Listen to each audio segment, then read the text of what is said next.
ಬಂಧುಗಳೇ ನಮಸ್ಕಾರ, ಹೇಗಿದ್ರೆ ನೀವೆಲ್ಲರೂ? ನಾನು ಸುಬ್ರಹ್ಮಣ್ಯ ಎಸ್ ಹಂಡಿಗೆ. ಬಂಧುಗಳೇ, ರೇಣುಕಾಸ್ವಾಮಿ ಕೊಲೆ ಪ್ರಕರಣಕ್ಕೆ ಸಂಬಂಧಪಟ್ಟ ಹಾಗೆ ಸಾಕಷ್ಟು ಬೆಳವಣಿಗೆ ಆಗ್ತಾ ಇದೆ. ಇದು ನಡುವೆ ಈ ಕೊಲೆ ಪ್ರಕರಣದ ಪ್ರಮುಖ ಆರೋಪಿಗಳಲ್ಲಿ ಒಬ್ಬರಾಗಿರುವಂತಹ ನಟ ದರ್ಶನ್ ವಿರುದ್ಧ ಗಂಭೀರ ಆರೋಪ ಕೇಳಿ ಬಂದಿತ್ತು. ಆರೋಪ ಅಂದ್ರೆ ಸಹ ಕೈದಿಗಳ ಮೇಲೆ ಹಲ್ಲೆ ಮಾಡಿದ್ರು, ಅವಾಚ್ಯ ಶಬ್ದಗಳಿಂದ ನಿಂದಿಸಿದ್ರು, ಜೈಲಿನ ಒಳಗಡೆ ಗಲಾಟೆ ಆಯಿತು ಎನ್ನುವಂತ ಆರೋಪ.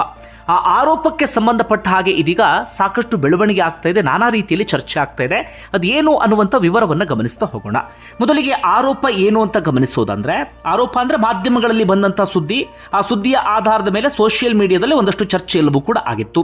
ಏನು, ನಿಮ್ಮೆಲ್ಲರಿಗೂ ಕೂಡ ಗೊತ್ತಿರುವ ಹಾಗೆ ಪರಪ್ಪನಾಗ್ರಹಾರ ಜೈಲಿನಲ್ಲಿ ಒಂದು ಚಿಕ್ಕದಾಗಿರುವಂತಹ ಬ್ಯಾರಕ್ನಲ್ಲಿ 6 ಮಂದಿ ಕೈದಿಗಳು ಇದ್ದಾರೆ, ದರ್ಶನ್ ಸೇರಿದಂತೆ 6 ಮಂದಿ.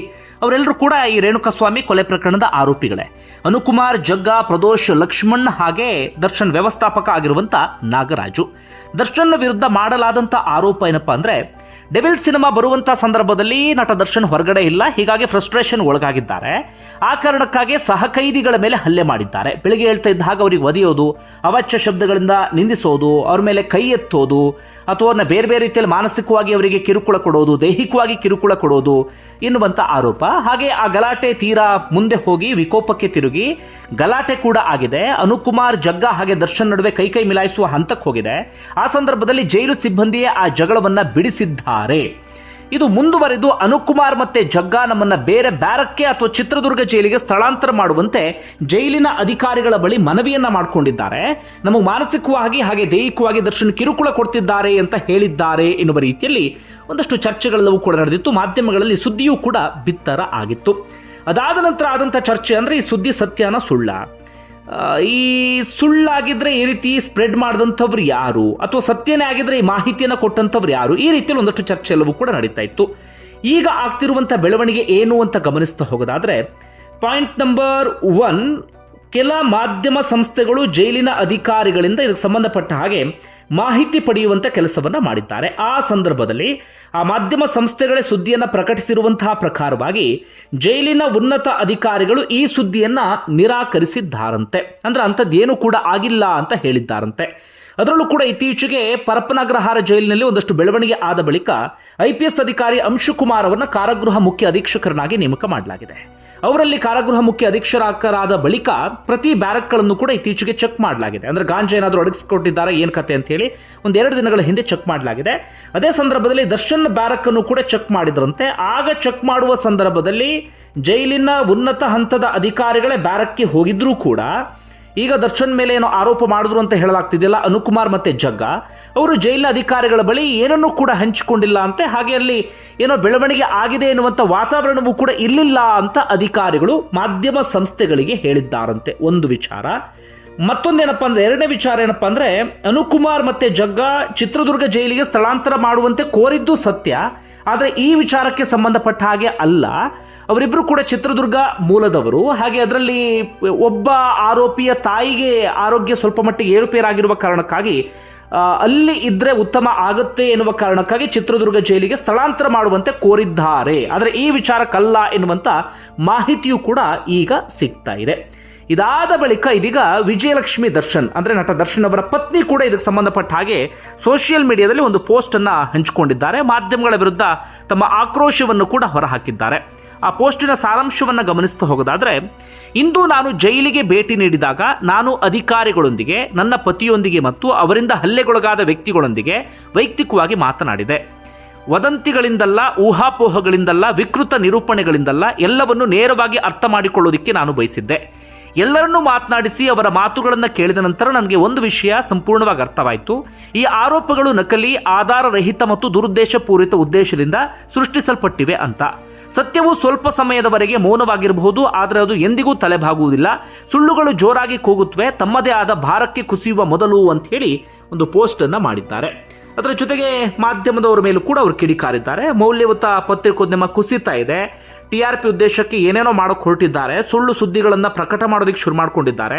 ಪತ್ರಿಕೋದ್ಯಮ ಅಂದರೆ ಎಲ್ಲರೂ ಕೂಡ ಗೌರವಿಸ್ತಿದ್ದಂಥ ಕ್ಷೇತ್ರ, ಆದರೆ ಇದೀಗ ಆ ಗೌರವಿಸ್ತಿದ್ದ ಕ್ಷೇತ್ರ ತನ್ನ ಹೊಳಪನ್ನು ಕಳ್ಕೊಳ್ಳೋಕ್ಕೆ ಶುರು ಮಾಡಿದೆ. ಹೀಗೆ ಮುಂದುವರಿತಾ ಹೋದರೆ ಜನ ಸಂಪೂರ್ಣವಾಗಿ ನಂಬಿಕೆ ಕಳೆದುಕೊಳ್ಳುವಂಥ ಸಾಧ್ಯತೆ ಇದೆ ಮಾಧ್ಯಮಗಳ ಮೇಲೆ. ಮಾಧ್ಯಮಗಳ ಸುದ್ದಿಗಳನ್ನು ಜನ ನಂಬದಂಥ ಪರಿಸ್ಥಿತಿ ನಿರ್ಮಾಣ ಆಗಿಬಿಡುತ್ತೆ ಇಂತಹ ಪರಿಸ್ಥಿತಿಯ ಮುಂದುವರೆದರೆ ಎನ್ನುವ ರೀತಿಯಲ್ಲಿ ವಿಜಯಲಕ್ಷ್ಮಿ ದರ್ಶನ್ ಪೋಸ್ಟನ್ನು ಹಾಕಿದ್ದಾರೆ. ಜೊತೆಗೆ ಆ ಸುದ್ದಿ ಸುಳ್ಳು ಅಂತ ಸ್ಪಷ್ಟಪಡಿಸಿದ್ದಾರೆ. ಹಾಗೆ ಮಾಧ್ಯಮಗಳ ವಿರುದ್ಧವೂ ಕೂಡ ತಮ್ಮ ಆಕ್ರೋಶವನ್ನು ಹೊರ ಹಾಕಿದ್ದಾರೆ.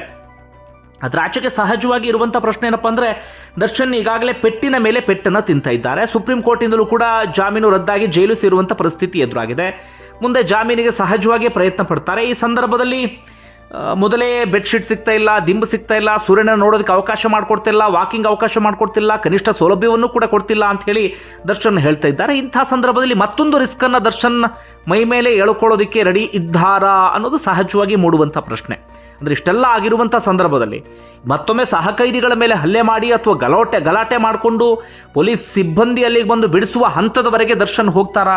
ಅಷ್ಟರ ಮಟ್ಟಿಗೆ ಅಪ್ರಬುದ್ಧರ ದರ್ಶನ್ ಎನ್ನುವಂಥ ಪ್ರಶ್ನೆ ಸಹಜವಾಗಿ ಮೂಡುತ್ತೆ. ಹೀಗಾಗಿ ಈ ಸುದ್ದಿಯಲ್ಲಿ ಸತ್ಯ ಇಲ್ಲ ಅಂತ ಬಹಳ ಸ್ಪಷ್ಟವಾಗಿ ಅನಿಸ್ತಾ ಇದೆ ಒಂದು ವಿಚಾರದಲ್ಲಿ.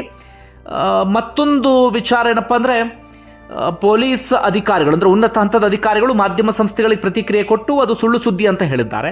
ಅವರ ಸಂದರ್ಭದಲ್ಲಿ ಸುಳ್ಳು ಅಂತ ಹೇಳುವಂಥ ಅವಶ್ಯಕತೆ ಇರಲಿಲ್ಲ. ಹಾಗೆ ನಾವು ದರ್ಶನ್ ಹಲ್ಲೆ ಮಾಡಿದರೆ ಅವರು ಅದನ್ನು ಮಾಧ್ಯಮಗಳಿಗೆ ಭಾಳ ಸ್ಪಷ್ಟವಾಗಿ ಹೇಳ್ಬೋದಿತ್ತು, ಅಥವಾ ಹೌದು ಅಂತಲೂ ಕೂಡ ಹೇಳ್ಬೋದಿತ್ತು.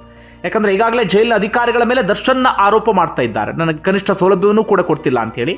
ಹೀಗಾಗಿ ಸಹಜವಾಗಿ ಜೈಲಿನ ಅಧಿಕಾರಿಗಳಿಗೆ ದರ್ಶನ್ ಮೇಲೆ ಸಿಟ್ಟಿದೆ. ದರ್ಶನ್ ತಪ್ಪನ್ನು ಮಾಡೋದನ್ನು ಸಹಜವಾಗಿ ಕಾಯ್ತಿರ್ತಾರೆ. ಹೀಗಾಗಿ ಇಂಥದ್ದೊಂದು ತಪ್ಪು ಆದಂಥ ಸಂದರ್ಭದಲ್ಲಿ ಸಹಜವಾಗಿ ಅವರು ಅದನ್ನು ಹೊರಗಡೆ ಬಹಳ ಸ್ಪಷ್ಟವಾಗಿ ಅಥವಾ ಬಹಿರಂಗವಾಗಿ ಹೇಳುವಂಥ ಸಾಧ್ಯತೆಗಳು ಇರುತ್ತೆ. ಹೀಗಾಗಿ ಅವರು ನಿರಾಕರಿಸ್ತಿರೋದನ್ನು ಗಮನಿಸ್ತಾ ಇದ್ದರೆ ಇದು ಸುಳ್ಳು ಸುದ್ದಿಯೇ ಅನ್ನೋದಕ್ಕೆ ಮತ್ತೊಂದು ಪುರಾವೆ ಸಿಕ್ಕ ರೀತಿಯಲ್ಲಿ ಆಗ್ತಾ ಇದೆ.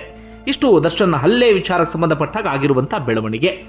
ಇದರ ಆಚೆಗೆ ಹಾಗಾದರೆ ಈ ಕೇಸ್ ಸಂಬಂಧಪಟ್ಟಾಗ ಏನು ಬೆಳವಣಿಗೆ ಆಗ್ತಿದೆ ಅಂತ ಗಮನಿಸ್ತಾ ಹೋಗೋದಾದರೆ, ಒಂದು, ದರ್ಶನ್ಗೆ ಜಾಮೀನು ಸಿಗುತ್ತಾ ಅಂತ ಗಮನಿಸ್ತಾ ಹೋದರೆ ಸದ್ಯಕ್ಕೆ ಜಾಮೀನು ಸಿಗುವಂಥ ಸಾಧ್ಯತೆ ಕಡಿಮೆ, ಜೈಲಿನಿಂದ ಹೊರಗಡೆ ಬರುವಂಥ ಸಾಧ್ಯತೆ ಕಡಿಮೆ. ಕಾರಣ, ಟ್ರಯಲ್ ಮುಗಿಯುವವರೆಗೂ ಕೂಡ ಜಾಮೀನು ಸಿಗೋದು ಬಹುತೇಕ ಕಷ್ಟ. ಯಾಕಂದರೆ ಸುಪ್ರೀಂ ಕೋರ್ಟೇ ಜಾಮೀನನ್ನು ರದ್ದುಗೊಳಿಸಿದೆ. ಹೀಗಾಗಿ ಟ್ರಯಲ್ ಮುಗಿಯುವವರೆಗೂ ಕೂಡ ಜೈಲಿನಲ್ಲೇ ಇರಬೇಕಾದಂಥ ಪ್ರಸಂಗ ಎದುರಾಗುತ್ತೆ. ಟ್ರಯಲ್ ಇನ್ನೊಂದು 7-8 ತಿಂಗಳಿಗೆ ಮುಗಿಬಹುದು ಅಂತ ಕಾಣುತ್ತೆ. ಯಾಕಂದರೆ ಸುಪ್ರೀಂ ಕೋರ್ಟ್ ಈಗಾಗಲೇ ಸ್ಪಷ್ಟವಾಗಿ ಹೇಳಿದೆ, ಆದಷ್ಟು ಬೇಗ ಟ್ರಯಲನ್ನು ಮುಗಿಸಿ ಅಂತ ಹೇಳಿ. ಹೀಗಾಗಿ ಒಂದು 7-8 ತಿಂಗಳಿಗೆ ಮುಗಿಬಹುದು. ಹೀಗಾಗಿ ಅಲ್ಲಿಯವರೆಗೂ ಕೂಡ ಜೈಲಲ್ಲೇ ಕಾಲ ಕಳೆಯುವಂಥ ಪರಿಸ್ಥಿತಿ ಎದುರಾಗುತ್ತೆ. ಇನ್ನು ಟ್ರಯಲ್ಗೆ ಸಂಬಂಧಪಟ್ಟಾಗ ಏನು ಬೆಳವಣಿಗೆ ಆಗಿದೆ ಅಂತ ಗಮನಿಸ್ತಾ ಹೋಗೋದಾದರೆ, ಈಗಾಗಲೇ ದರ್ಶನ್ ಸೇರಿದಂತೆ ಇತರ ಆರೋಪಿಗಳ ವಿರುದ್ಧ ಚಾರ್ಜ್ ಫ್ರೇಮ್ ಮಾಡಲಾಗಿದೆ, ದೋಷಾರೋಪವನ್ನು ಹೊರಿಸಲಾಗಿದೆ. ನೋಡಿ, ಇಂತಿಂಥ ತಪ್ಪು ಮಾಡಿದ್ದೀರಿ ಅಂತೇಳಿ ದೋಷಾರೋಪವನ್ನು ಹೊರಿಸಲಾಗಿದೆ. ಎಲ್ಲ ಆರೋಪಿಗಳು ಕೂಡ ಸಹಜವಾಗಿ ಅದನ್ನು ನಿರಾಕರಿಸಿದ್ದಾರೆ, ಇಲ್ಲ ನಾವು ಅಂಥ ತಪ್ಪು ಏನೇನೂ ಕೂಡ ಮಾಡಿಲ್ಲ ಅಂತೇಳಿ. ಹೀಗಾಗಿ ಸಹಜವಾಗಿ ಸಾಕ್ಷಿಗಳ ವಿಚಾರಣೆ ಎಲ್ಲವೂ ಕೂಡ ಆರಂಭ ಆಗಬೇಕಾಗುತ್ತೆ. ಅಂದರೆ ಟ್ರಯಲ್ ಅಥವಾ ವಿಚಾರಣೆ ಆರಂಭ ಆಗಬೇಕಾಗುತ್ತೆ ಕೆಳ ಹಂತದ ನ್ಯಾಯಾಲಯದಲ್ಲಿ. ಈಗ ವಿಚಾರಣೆ ಆರಂಭ ಆಗ್ತಾ ಇದೆ, ಅದು ಕೂಡ ಡಿಸೆಂಬರ್ 17ನೇ ತಾರೀಕಿನಿಂದ. ಈ ಪ್ರಕರಣದಲ್ಲಿ ಸಾಕ್ಷಿ ನಂಬರ್ 7 ಮತ್ತು 8 ಆಗಿರುವಂಥ ರೇಣುಕಾಸ್ವಾಮಿ ತಂದೆ ಮತ್ತು ತಾಯಿಗೆ ಸಮನ್ಸನ್ನು ಕೊಡಲಾಗಿದೆ. ಹಾಗೆ ಪೊಲೀಸರಿಗೆ ಮೊದಲು ಮಾಹಿತಿ ನೀಡಿದ್ದಂಥ ಆ ದೇಹವನ್ನು ನೋಡಿ, ರೇಣುಕಾಸ್ವಾಮಿ ದೇಹ ನೋಡಿ ಮಾಹಿತಿ ನೀಡಿದ್ದಂಥ ಅಪಾರ್ಟ್ಮೆಂಟ್ ಸೆಕ್ಯೂರಿಟಿ ಗಾರ್ಡ್ಗೂ ಕೂಡ ಈಗಾಗಲೇ ಸಮನ್ಸನ್ನು ಜಾರಿ ಮಾಡಲಾಗಿದೆ. ಅವರೆಲ್ಲರೂ ಕೂಡ ಡಿಸೆಂಬರ್ 17ನೇ ತಾರೀಕು ಬಂದು ತಮ್ಮ ವಾದ ಏನಿದೆ ಅಥವಾ ತಮ್ಮ ಇದು ವಿಚಾರ ಏನಿದೆ ಅದನ್ನು ಕೋರ್ಟ್ ಮುಂದೆ ಪ್ರೆಸೆಂಟ್ ಮಾಡ್ತಾರೆ. ಅಲ್ಲಿ ಪಾಟಿ ಸವಾಲೆಲ್ಲವೂ ಕೂಡ ಶುರು ಆಗುತ್ತೆ. ಒಟ್ಟಾರೆಯಾಗಿ 272 ಸಾಕ್ಷಿಗಳ ಪಟ್ಟಿಯನ್ನು ಈಗಾಗಲೇ ಕೋರ್ಟ್ಗೆ ನೀಡಲಾಗಿದೆ. ಹೀಗಾಗಿ ನಿರಂತರವಾಗಿ ಸಾಕ್ಷಿಗಳ ವಿಚಾರಣೆ ನಡೀತಾ ಹೋಗುತ್ತೆ. ಒಂದು ಕಡೆಯಿಂದ ಪ್ರಾಸಿಕ್ಯೂಷನ್ ಪರವಾಗಿ ವಾದ, ಮತ್ತೊಂದು ಕಡೆಯಿಂದ ಡಿಫೆನ್ಸ್ ದರ್ಶನ್ ಪರ ವಕೀಲರು ವಾದ, ಇಂಥದ್ದೆಲ್ಲವೂ ಕೂಡ ಮುಂದುವರಿತಾ ಹೋಗುತ್ತೆ. ಸಾಕ್ಷಿಗಳೇನಾದರೂ ಉಲ್ಟಾ ಹೊಡೆದ್ರು ಅಂತಾದರೆ, ಪ್ರಾಸಿಕ್ಯೂಷನ್ ಸರಿಯಾದ ರೀತಿಯಲ್ಲಿ ಕೋರ್ಟ್ಗೆ ಕನ್ವಿನ್ಸ್ ಮಾಡಿಲ್ಲ ಅಂತಾದರೆ ದರ್ಶನ್ಗೆ ಇದರಲ್ಲಿ ಬಿಗ್ ರಿಲೀಫ್ ಸಿಗುತ್ತೆ. ಪ್ರಾಸಿಕ್ಯೂಷನ್ ಕೈ ಮೇಲಾಯಿತು ಅಂತಾದರೆ, ಸಾಕ್ಷಿಗಳ ವಿಚಾರಣೆ ಸರಿಯಾದ ರೀತಿಯಲ್ಲಿ ನಡೆಯಿತು, ಸಾಕ್ಷಿಗಳು ಯಾರು ಉಲ್ಟಾ ಹೊಡೆದಿಲ್ಲ ಅಂತಾದರೆ, ಅಥವಾ ಪ್ರಾಸಿಕ್ಯೂಷನ್ ಕೋರ್ಟ್ಗೆ ಸರಿಯಾದ ರೀತಿಯಲ್ಲಿ ಕನ್ವಿನ್ಸ್ ಮಾಡ್ತು ಅಂತಾದರೆ ದರ್ಶನ್ಗೆ ಈ ಪ್ರಕರಣದಲ್ಲಿ ಶಿಕ್ಷೆ ಪ್ರಕಟ ಆಗುತ್ತೆ. ಹೆಚ್ಚು ಕಡಿಮೆ ಒಂದು 7-8 ತಿಂಗಳು ಅಥವಾ ಇನ್ನೊಂದು ವರ್ಷದಲ್ಲಿ ಶಿಕ್ಷೆ ಪ್ರಕಟ ಆಗುವಂಥ ಸಾಧ್ಯತೆ ಇರುತ್ತೆ. ಇಷ್ಟು ಸದ್ಯಕ್ಕಾಗಿರುವಂಥ ಬೆಳವಣಿಗೆ. ನಿಮಗೆ ಏನಿಸುತ್ತೆ ಕಮೆಂಟ್ ಬಾಕ್ಸಲ್ಲಿ ಮೆನ್ಷನ್ ಮಾಡಿ. ಧನ್ಯವಾದ ವಿಡಿಯೋ ನೋಡಿದ್ದಕ್ಕಾಗಿ.